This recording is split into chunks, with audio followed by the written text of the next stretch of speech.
Hello, welcome. I'm Donna Wyndham with the Kiawah Conservancy.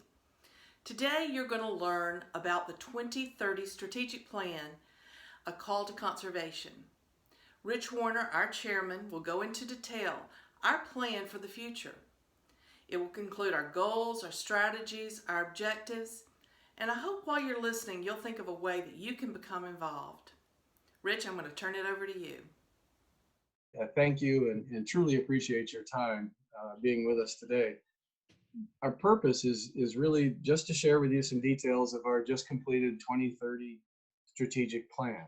But before going too far into the future, I'd like to remind you of where we've been.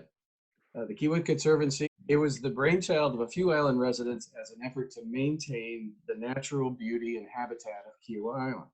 They did a lot of begging and borrowing in those early years just to stay viable, concentrating on preserving properties, educating the public of the importance of preservation, fundraising, recruiting appropriate and a talented staff, and we were fortunate enough to find Donna in 1999, protecting natural habitat, and sharing with the world what a remarkable place Kiawah Island is. 23 years later, we have preserved 52 properties, the equivalent of 2,273 acres. There are 5 easements in progress now, representing another 23 acres. We have preserved 3 properties off the island, totaling 160 acres. In 2020, 523 individual donors we were fortunate enough to have, including 23 businesses, 25 foundations, and trusts. Our operational budget is approximately $1 million. Our educational efforts in a typical year include 40 in-person programs, reaching 2,200 participants. That includes Conservation Matters, our annual symposium, our Naturally Kiawah Garden programs, and programming for children and families. We communicate with over 14,000 people on a regular basis through our Naturally Kiawah magazine, the resort guest edition of the magazine, and twice monthly newsletters. Thousands follow our regular social media offerings, most notably Facebook, Instagram, Twitter, and YouTube educational programs. We have professionally produced numerous videos introducing all of Kiawah's iconic wildlife, including loggerhead turtles, alligators, shorebirds, and of course our bobcats. Now with that backdrop, the Conservancy wrote its first multi-year strategic plan in 2010, and we created the mission statement we've lived by ever since.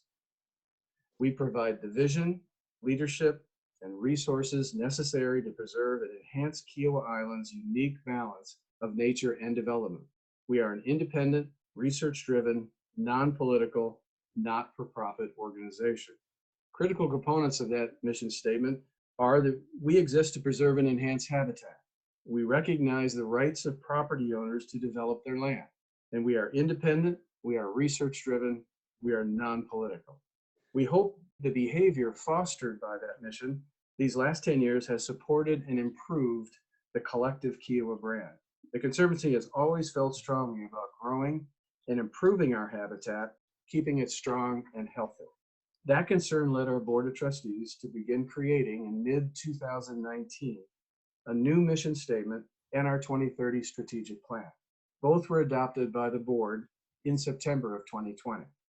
Our new mission: we measure, manage, improve, and advocate for the ecological health of Kiawah Island and its environs. Critical components of this mission are that we are focusing entirely on the ecological health of Kiawah Island. We are measuring to establish baseline level of health in all of our habitats. We are managing to determine habitat areas that are or may soon become unhealthy or out of balance and take appropriate action to stabilize.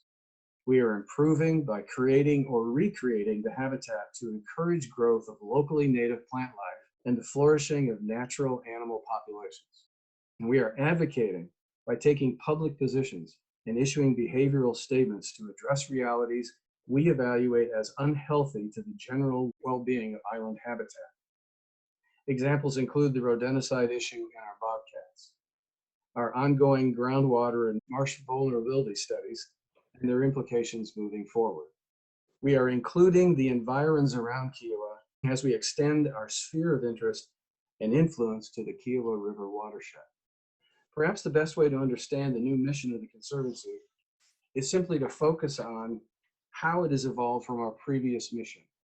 When you look at major shifts in our mission, one is that preserving properties is now moving more towards protecting ecological health. Now, we are still very involved in property preservation. Many properties are still on our radar screen, but we also recognize the nearness of the island to build out. There will be fewer opportunities for new property preservation over and following the next 10 years, and we annually continue to steward our preserved properties. We are shifting from a passive habitat restoration to a more active one. Our effort is to focus on maintaining the health of all island habitats. We plan to initiate educational programs to encourage residents to use locally native plants in their new and ongoing landscape plans. We will create opportunities with local nurseries to encourage residents to go native. We are moving from an island-centric position to include the environs around Kiawah. That is simply a recognition that Kiawah Island and everything on it is significantly impacted by its surroundings. We're concerned about the entrance to the island, the Kiawah River watershed, and activity on Betsy Carrison Parkway. We will work to preserve and improve the ecological health of appropriate properties approaching the island. Wildlife simply do not know boundaries. They are simply looking for habitat in which to thrive. We will be moving from a donor-centered revenue to alternative funding sources. We want to reduce the hand-to-mouth fundraising dependence.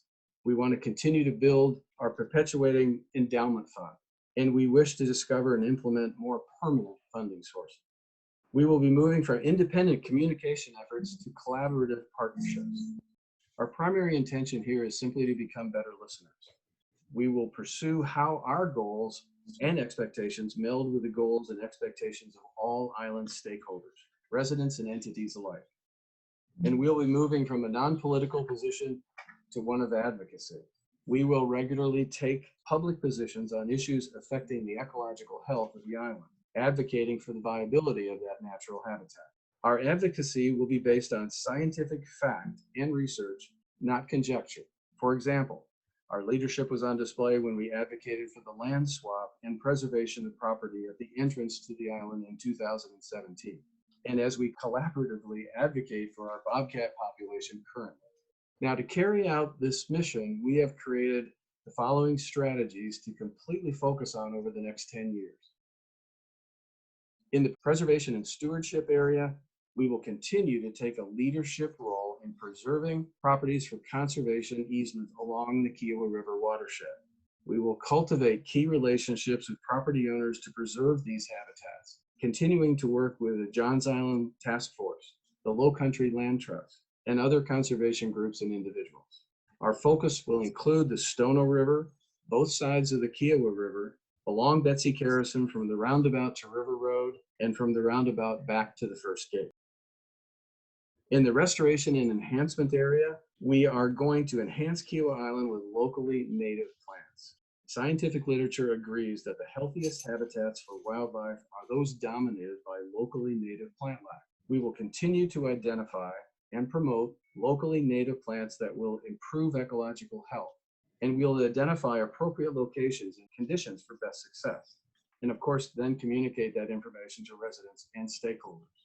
We plan to initiate participatory programs to incentivize residents to use locally native plants in their landscaping. That may take the shape of discounts, rebates, participation in expenses. We will also continue to identify and work toward the eradication of invasive plants. We will continue to refine the criteria for the Naturally Kiawah Habitat Award Program for residents' fronts and backyards, encouraging and emphasizing locally native plants. We will engage and include regimes in that effort, and we will engage with island entities to influence the landscaping decisions and compliance, and communicate the benefit of our award to all stakeholders. We are planning on defining, measuring, and managing the ecological health of Kiawah Island. Simply preserving properties is not enough. Maintaining healthy habitats is the only path to a stable and secure ecological future. It is a natural progression to emphasize ecological health along with property preservation. We will develop a system to assess ecological health based on scientifically identified measurements.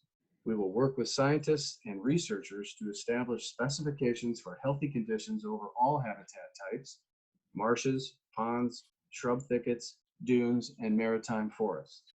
We plan to further our understanding of natural and human threats to ecological health and identify mitigation actions. And we will determine negative health trigger points and take action to improve or rectify. We plan to use research to define and explain ecological health to all constituents and identify collaborative actions. For example, collaborate with the community association and the town to develop methodologies for flood and sea level rise mitigation. We will create and deliver an ecological health of Kiawah Island report using multiple forms of communication, in which we will discuss overall habitat health status, issues of concern, and immediate and future corrective actions needed. Public affairs and communication area, we seek to engage and collaborate with key stakeholders: Kiawah Island Community Association, the town of Kiawah Island Golf Resort, development partners, and residents and the public. This is an especially critical strategy because it recognizes the roles all entities play in maintaining the health of Kiawah Island and keeping the Kiawah brand strong. It involves, again, the Conservancy becoming better listeners. How can we help achieve collective goals? For example, in flooding and sea level rise. How can we reinforce the island's image and positioning? For example, assistance with the rodenticide and the bobcat issue. How can we help strengthen the Kiawah Island brand, perhaps in the area of highlighting conservation to all visitors to the island? Engagement and communication with all stakeholders are important to us. We will develop and actively promote a communication campaign to encourage environmentally sound resident and visitor behavior toward Kiawah wildlife and habitat. Sharing this with all Kiawah populations, we hope to energize the community with an inclusive list of individual behaviors that will grow with us as we recognize additional needs. It's called RSVP Kiawah: respect wildlife and their habitat, support ecological health, volunteer in environmental efforts, and protect native habitat. RSVP Kiawah. We will look to participate as well in an official, meaningful way in the ongoing function of island entities, for example, as board members of these organizations. And we will actively work to become better listeners and create more understanding of the situations of our entities in order to further cooperation. In the advancement and funding area, we are certainly looking for alternative sources of funding. Our intent is to identify, research, and pursue sources of income that will be more permanent. The objective here is to spend less time soliciting funds and more time pursuing our mission.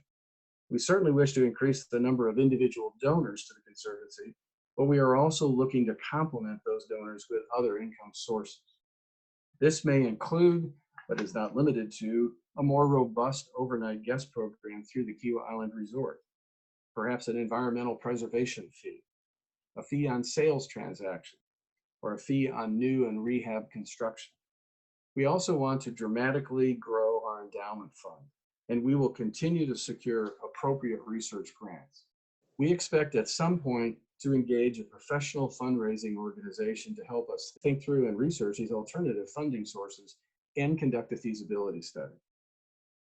Now, what I have described in these last few moments will be the essence of the Kiawah Conservancy over the next 10 years. Our thought process in developing our 2030 strategic plan has been very much linked to keeping the Kiawah Island brand strong, attractive, and vibrant. It was enhanced by other key studies done at approximately the same time: the town's housing market study and the Community Association's adaptive management plan.